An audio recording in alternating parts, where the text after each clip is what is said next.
Welcome back, everyone. I'm gonna introduce to the stage Philippe and Nejma from NOLEJ, and they will explain how to create courses using the natural language process. Please come on the stage.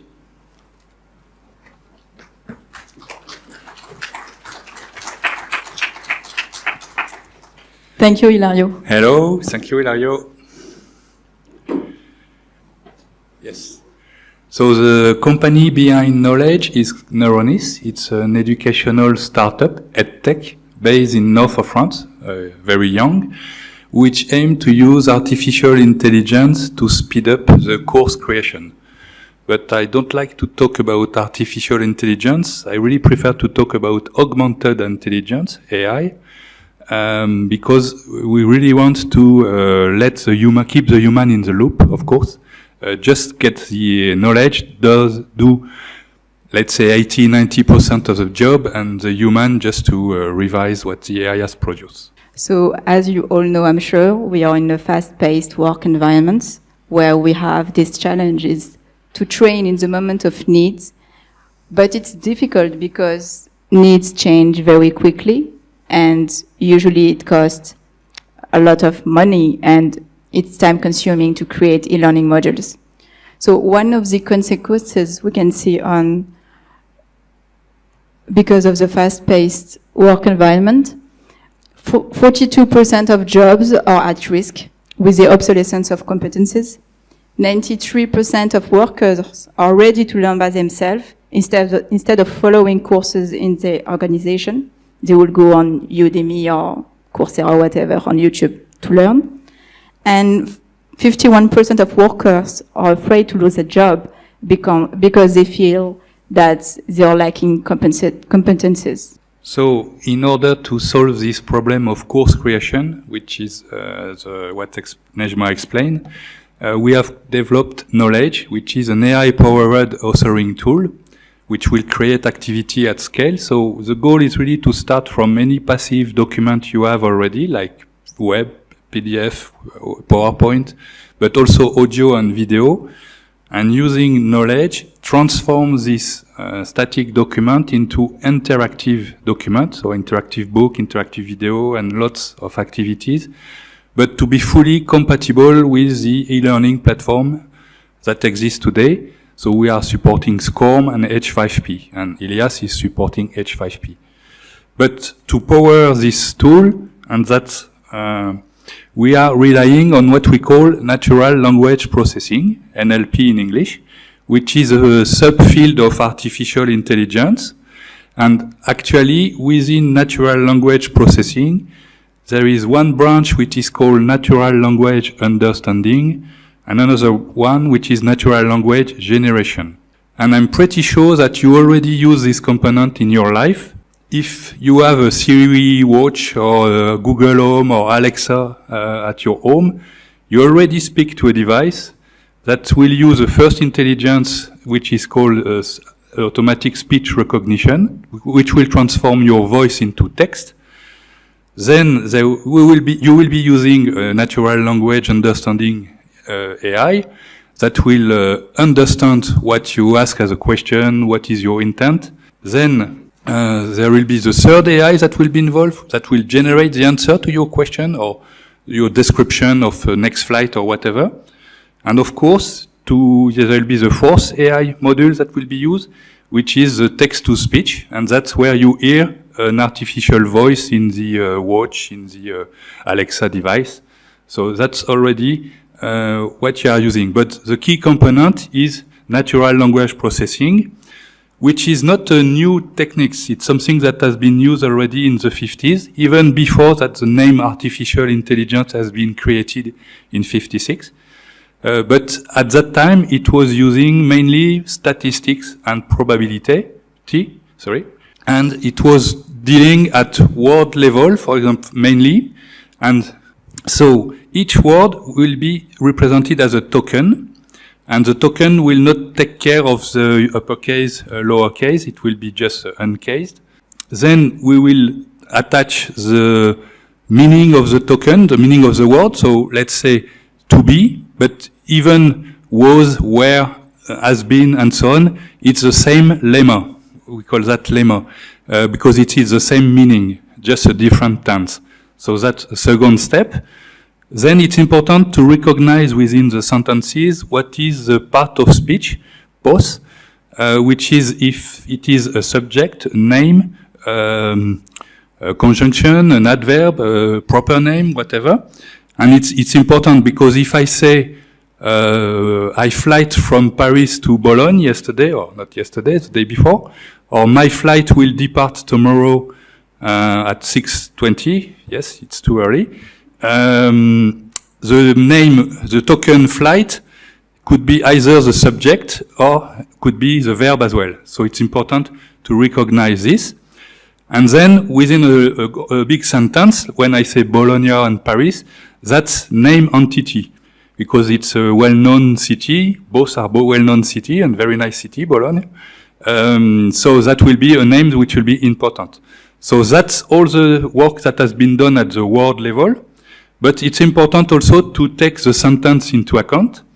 And for sentence, you have to build the constituency parsing, which is dividing the sentence into sub-sentence. And sometimes it may be very difficult. For example, Paul sees a man on top of the hill with a telescope. It's quite impossible to say if Paul have been using a telescope to see the man on top of the hill, or if Paul have seen a man holding a telescope. So that's where there is still a source of error. And we have also to learn the dependency parsing. So where is the subject, where is the name, what is the adverb, everything. So we build the tree of the sentence with all the components. And the last one, is the semantic role labeling. So it's when you have a sentence, it's important to understand who does what, when, where, how, and why. So that this kind of question you should answer with the semantic role labeling. That's only at the sentence level. And the next one is at the paragraph level because that's called the co-reference resolution. If I say Sylvie will start a new job on Monday, so Sylvie has found a job, she will start on Monday. The she, you have to refer she to Sylvie. But you need to have the two sentences to know where is she, who is she, So that's the co-reference resolution. So that's the, I would say, old NLP approach, because in 2030 there was a completely new approach that has been taken, which were using word embedding. So word embedding, it's a vectorization of word. And at the beginning, it was 100, 200, 300 dimension vector. So vectors, sorry to be technical, but that's a long representation of digit, I would say. But what was magical with the word embedding, it's if you take some word like king, queen, man, woman, brother, sister, all of them will have the same distance between the two entities, and all of them will be pointing to the same direction. But it's difficult to figure out because it's not a three-dimensional space as I draw here in this picture, but it's a 100, 200, 300 dimensional space. So we cannot represent in our mind. It's completely abstract. But it's that magical, it's really pointing to the same direction. The same if you are using some name like walking, or verb like walk, or swimming and swim, they will also be having the same distance between action and the verb, and doing the same direction for the tense, I would say. What's really changed the natural language processing over time, it's in 2017, it's an architecture made by Google, which we all call the transformer. And the transformer was a sequence to sequence or encoder-decoder that takes this word embedding and will compute a new word embedding that will be the result of the action we want to do with the neural networks. And what is important that makes the architecture very powerful is the attention layer at the top. And actually, if you do that naturally when you are, and I'm sure the people in the cabin for the translation will know that if I speak in English or in French, but you need the translator. Someone is speaking in German and it has to be translated in French or in English. the translator has to wait for the last word sometime to get the verb and be able to do the French sentence or Italian sentence or English sentence. So that's exactly what the attention layer has been introducing, taking into account a large context, more than the sentence level, go up to the paragraph level, and automatically. So, neural approach, it's using in 2018, we were using language model. So language model was these big neural networks with multiple dimensions that has been trained on a large corpus. Usually it uses the Bibliothèque of Congress in the America, the whole Wikipedia and so on. And we remove randomly some word and we ask the neural network to find the word that was missing. And we train a big matrix, a language model, which are able to fill the blank automatically. And with another technique, which is called transfer learning, we can reuse this pre-trained model and just adapt for a new task with a small data set. And among the tasks, there is this task of keyword extraction, classification of document, detection of name entity, similarity between two documents. I will not go through that list because I need to go to the next, my colleague. But that's really how we make usage of artificial intelligence and NLP to generate automatically courses. And we will see that with the demo. So I will start the demo with the YouTube video. So you can see all the potential of the authoring tool. Let me just start the creation of the module and then I will go into details. So you need to type the title. And now we just have to wait between 3 to 5 minutes. So as Philippe said, we can take any type of content and put it into the machine. So audio file, text file, and video file. And yes, thank you. So audio, video, and text file. So it can be Word, PDF, PowerPoint, Wikipedia link, any type of content. As long as we can have text at the end, we can analyze it. So the second step is the AI analysis. So during this step, we have various AI model algorithms that will detect that will capture the knowledge and detect the most important information in the content. So we will detect key concepts and create multiple activities with it. And also we will generate a summary, an abstractive summary that is linear. From that, we will be able to generate in 5 minutes up to 12 activities, H5P activities. So as you can see, we have summary, interactive book. In the interactive book, it's like a micro-learning module. And you have MCQ, interactive video, flashcard on it. We have assessments and games that will be generated automatically. So now, as you can see, we are at the analyze phase. And so because it's a video, we had to do a transcription. So we have an AI that extracts the audio file from the video and broke down this file into paragraph and sentences. So we take care of the punctuation. We remove all the filler words. And also, if you have multiple speaker, we detect the different speaker and what they say. So as you can see, we already finished the transcription phase and the AI analysis.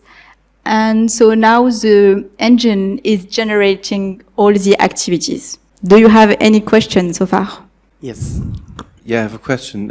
If you take a video, for example, of a PowerPoint presentation with voiceover, yes. Which channel of information will be prioritized? The speech or the information on the slides, or will the slides and the images be left out? So does it take both into account? And it's a good question. So we take into account the audio file mainly because this is from that we will be able to extract a text. And in the interactive video, you will still have the content into the video. So when we extract the audio file at the end is to make the video interactive. So the content that you have on the video, you will still have it, but it's going to be enriched by the interactive elements that we will put on the video. Oh, it's ready. So I think it was maybe less than 5 minutes or 5 minutes max. Okay. So this is the interactive book. As you can see on the left, we have different activities. The interactive courseware is mainly to focus on the understanding of the knowledge. So we have the interactive books, the glossary, and also a summary of the activity. We also have the interactive video that is very high level engagement. And we have different type of assessment and games. Let's go to the interactive book. So, for example, here we have this video where we have interactive pop-ups, main concept that will pop up on the video in a few seconds. So, here. So as you can see, we have a transcription of the video, and the AI detected the main concept on this video. And because it's, let's say, first time you watch the video, you want to make sure that you learn and know all the main concept of this video. So you create those pop-up, and they can click on it if they don't know the concept. But if they know them, they don't have to click on it. So in a way, it's an adaptive learning way of sharing knowledge. At the end of this video, we also have a summary.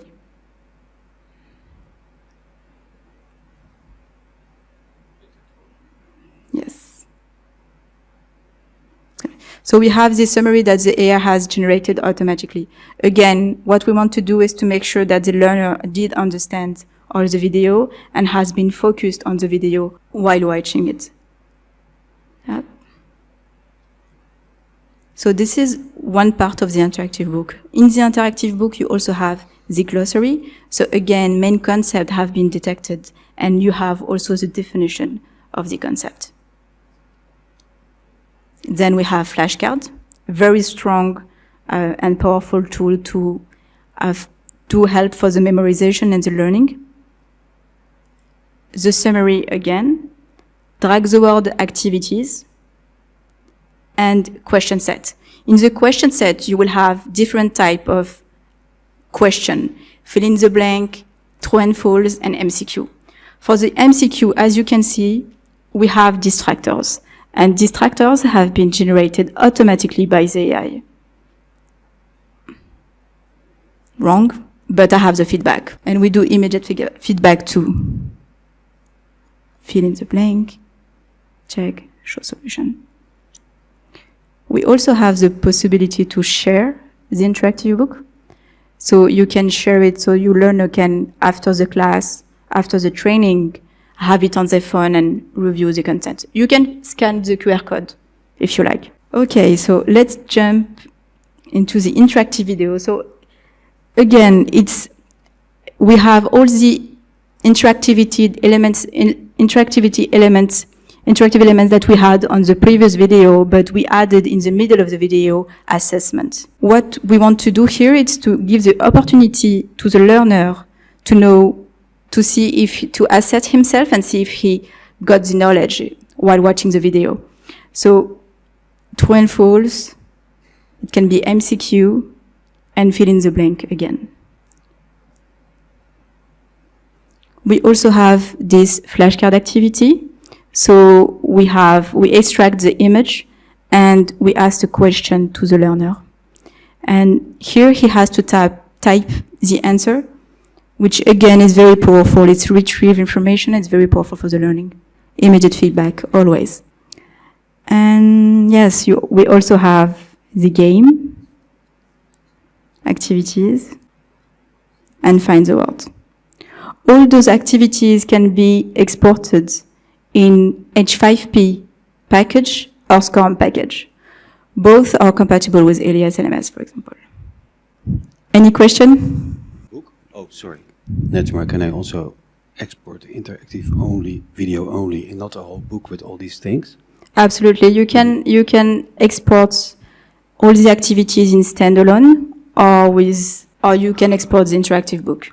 So I have another quick question. Yes. I saw at some point that you integrated content from Wikipedia, I think. Absolutely. And I think you also mentioned yesterday that sometimes images are just imported or integrated from Wikipedia. Yes. So my question is it only Wikipedia that gets scanned and integrated? And the background of my question, of course, is if there is any mechanism to make sure that no copyright is violated or anything? It's a good question. I had this question yesterday also about YouTube videos. So what we know is that when Wikipedia is like open source, so the responsibility is up to the one who creates the learning. And just to build upon that, we also have a custom glossary. So we picked Wikipedia because it's very powerful for, it's open source and it's very powerful for academia. But if you have a custom glossary in your company, then we can connect it to the AI authoring tool and create activities from that. So it's going to be very specific and very focused on your course material and your expertise. Thank you. I have a question. Yes. If I can. Okay. Of course. Yeah, the question is, in any language, also in English, but in any language, depending on the topic you have, probably a word can have different meanings. I don't know, crane can be the bird or can be the machinery, okay? How does the software discriminate or can understand the meaning from the context? Is it possible, or how does it work in order to have the exact meaning of the word in that context? Yes, actually, thank you, Ilario, for this question, because I will jump into the review phase. So we want to keep the human in the loop. And so we want to empower authors to create e-learning. We don't want to replace them. So we have this review phase here, where to answer your question, as you can see, we have meta tags. Those are meta concepts. So the AI did understand the context of the text and generates meta concepts. And those meta concepts are directly linked to the concepts of the e-learning material. So you will avoid any type of misunderstanding. And so, for example, for the tags here, we can remove a tag if you want, or you can add another tag if you wish. Then for the concept, as you can see, many concepts have been detected, and you can choose on which type of activity you want to have it. So it can be on the MCQ, on the drag the word. All of this is, you can pick what you want and do what you want. So also the e-learning material, the activities are as much as possible close to the learner needs. Same for the summary. You can reorder the summary. You can remove text from the summary, and you can also complete the summary if you want. Once you have done that, you just click on finish, and you will have new activities updated with your expertise. Thank you. One last question, and then we need to go. Okay. Is any metadata exported? If any metadata can be exported, yeah. Sorry? Yeah, for example, as part of a SCORM package, you can add metadata. Is that also exported as part of the package or the H5P package? Metadata. So for everyone, the question is if when you can export the SCORM and the SCORM has metadata, if also those metadata get exported with the SCORM. Yes. Okay, thank you very much. Thank you. If you have, wait, I'm going to share you. Thank you. Grazie. I'm going to share. Il n'y a plus l'écran. We have a booth if you want to meet us and if you have more questions. Thank you.